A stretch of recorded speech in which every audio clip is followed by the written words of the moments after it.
सुप्रभात प्यारे बच्चों। आज आप सभी लोग हिंदी बाल महाभारत में द्रौपदी स्वयंवर ये जो अध्याय है, इस अध्याय के विषय में आप सभी लोग अध्ययन करेंगे। इससे पहले मैंने आप सभी लोगों को लाख का जो घर था उस अध्याय के विषय में समझाया। आज आप लोग द्रौपदी स्वयंवर के विषय में अध्ययन करेंगे। तो द्रौपदी जो थी वह पांचाल देश का राजा जिसका नाम था द्रुपद, और द्रुपद की पुत्री द्रौपदी थी। स्वयंवर का मतलब होता है, यह दो शब्दों से मिलकर बना हुआ है, एक स्वयं दूसरा है वर, अर्थात स्वयं से वर चुनना ही स्वयंवर कहलाता है। तो इस तरह से जो पांडव थे, जब वे लाख के घर से जब वे सुरक्षित निकल गए तो एक चक्रा नामक नगरी में ब्राह्मणों के वेश में रहने लगे। तो उस दिनों द्रौपदी का जो स्वयंवर की तैयारी चल रही थी। तो इस तरह से इस अध्याय के विषय में एक एक करके आप सभी लोग अध्ययन करेंगे। तो जिस समय पांडव एक चक्रा नगरी में ब्राह्मणों के वेश में जीवन बिता रहे थे,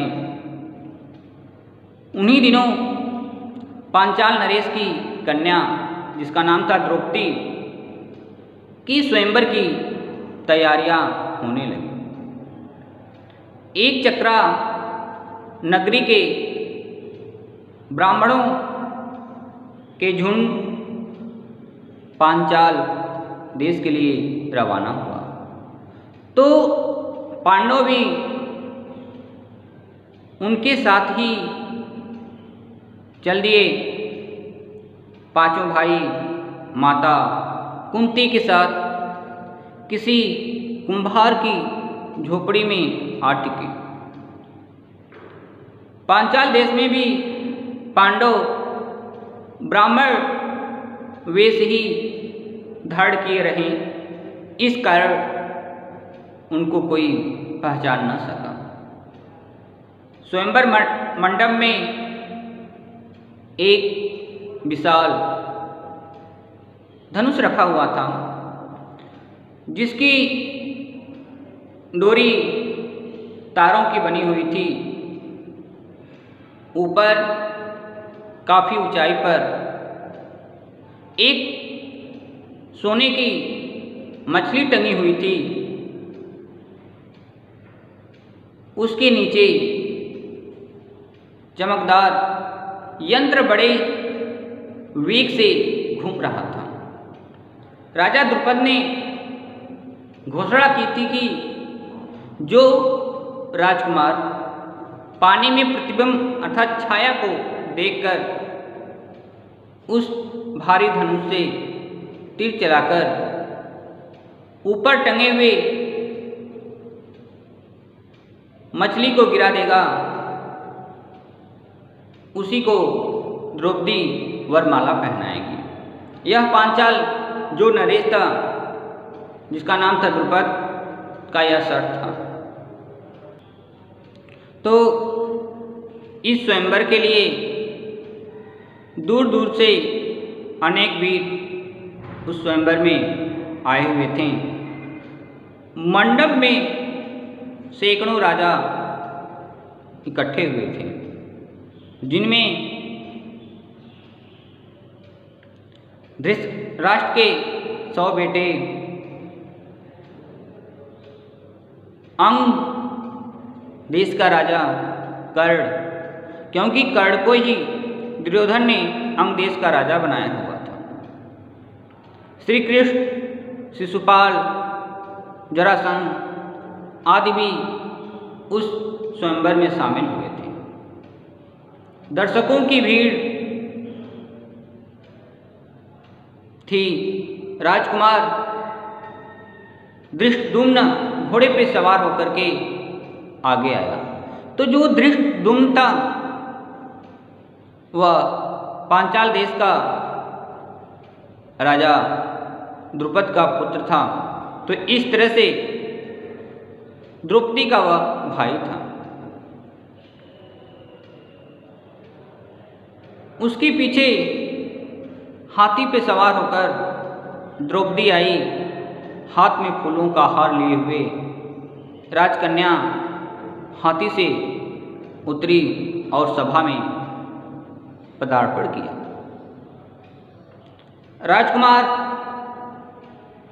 धृष्टद्युम्न अपनी बहन का हाथ पकड़कर उसे मंडप के बीच ले गया। तो इसके बाद एक एक करके राजकुमार उठते और धनुष पर डोरी चढ़ाते, हारते और अपमानित होकर लौट जाते। कितने ही सुप्रसिद्ध वीरों को इस तरह मुंह की खानी पड़ी। शिशुपाल, जरासंध और दुर्योधन जैसे पराक्रमी राजकुमार तक असफल हो गए अर्थात पराजित हो गए। जब कर्ण की बारी आई तो सभा में एक लहर सी दौड़ गई। सबने सोचा अंगदेश अर्थात नरेश जरूर ही सफल हो जाएंगे। कर्ण ने धनुष उठाकर खड़ा कर दिया और तानकर प्रत्यंचा भी चढ़ानी शुरू कर दी। डोरी के चढ़ाने में अभी बाल भर ही कसर रह गई थी कि इतने में धनुष का डंडा उसके हाथ से छूट गया तथा उछलकर कर्ण के मुंह पर लग गया।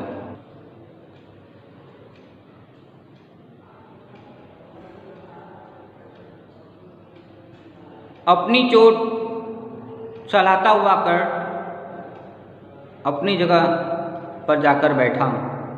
इतने में उपस्थित ब्राह्मणों के बीच से एक तरुण, एक युवक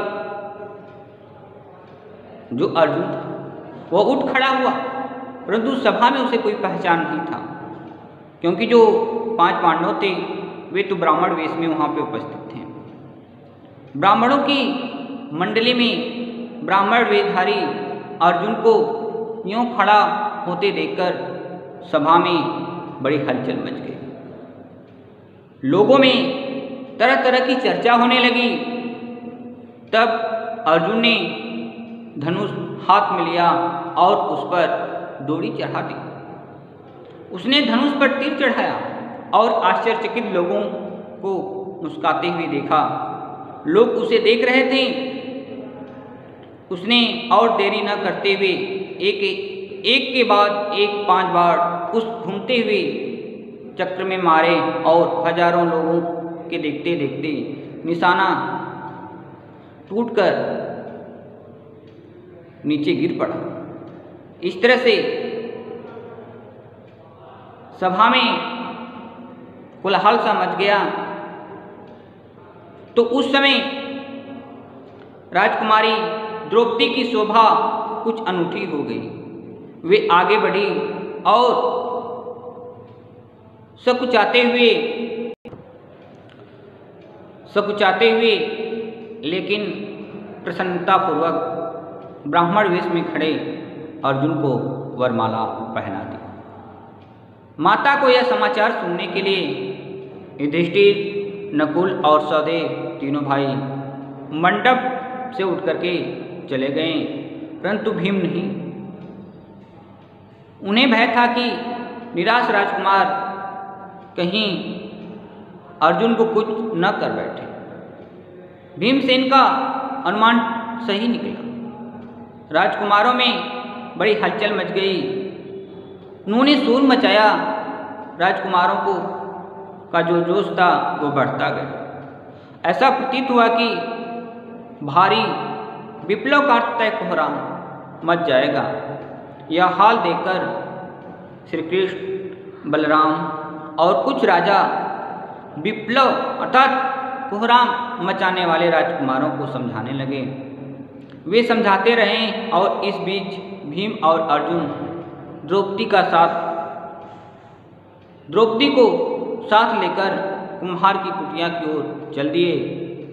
जब भीम और अर्जुन द्रौपदी को साथ लेकर सभा से जाने लगे तो द्रुपद का जो पुत्र था धृष्टद्युम्न चुपके से उनके पीछे हो लिया। कुम्हार की कुटिया में उसने देखा,